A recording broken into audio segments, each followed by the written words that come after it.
મહાન સુંદરી તપ કરી રહી છે અને તે તમારા બંને ભાઈઓ સાથે શોભે તેવી છે. તો તમે મારી સાથે આવો તે જીતી અને તમારી પટરાણી બનાવો. કેમ ભાઈ બોલ ભાઈ સ્ટન અને આ તારકની વાતમાં કેમ લાગે છે? બરોબર છે મોટા ભાઈ, એ જ કરવાનું હોય ને. સુંદરીને આપણી પટરાણી જ બનાવવાની હોય ને. તો ચાલ જઈએ અત્યારે મેરુ પર્વત ઉપર. હા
બેઠી છે તે સુંદરી, તેને જીતી અને તમારી પટરાણી બનાવો.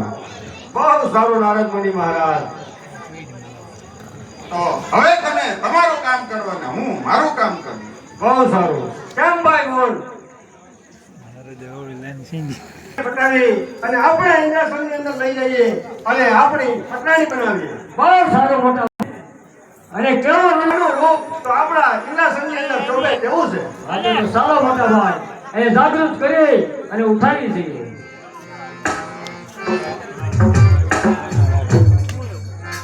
હા સુંદરી, અમે સન્માન તને લેવા માટે અહીં આવ્યા છીએ, તો ચાલ અમારી સાથે તૈયાર થા. અરે બ્રો, તે મારું તપ ભંગ કર્યું છે. હું કોણ?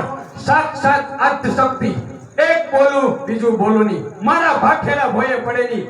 માટે હું તારો કાળ બનીને આવી છું. હજી છેતરું છું, શાંત થઈ જા, નકર હું તારો કાળ છું.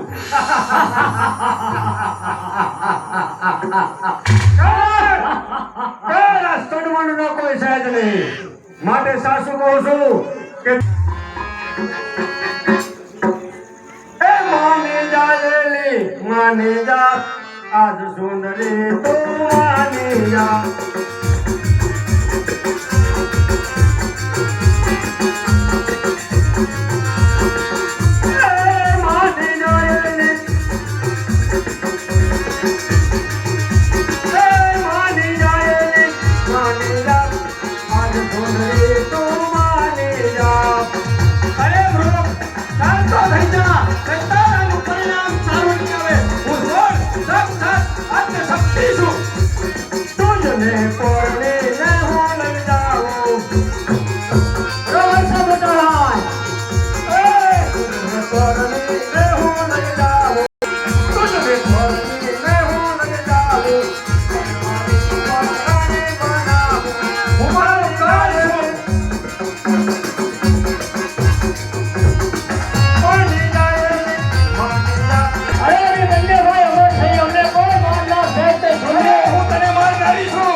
જા.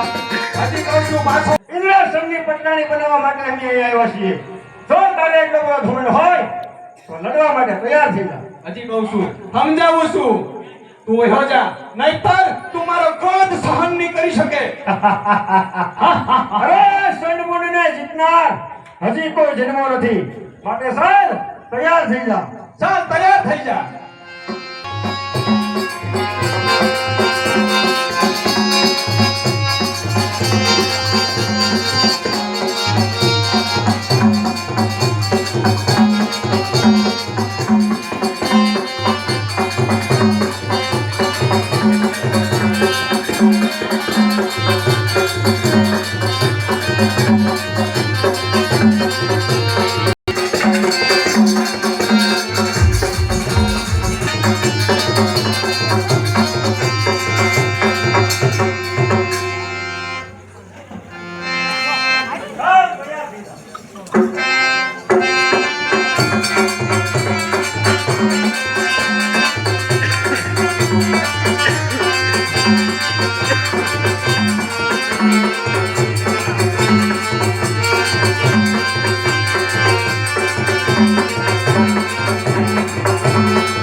આ તમે શું કર્યું?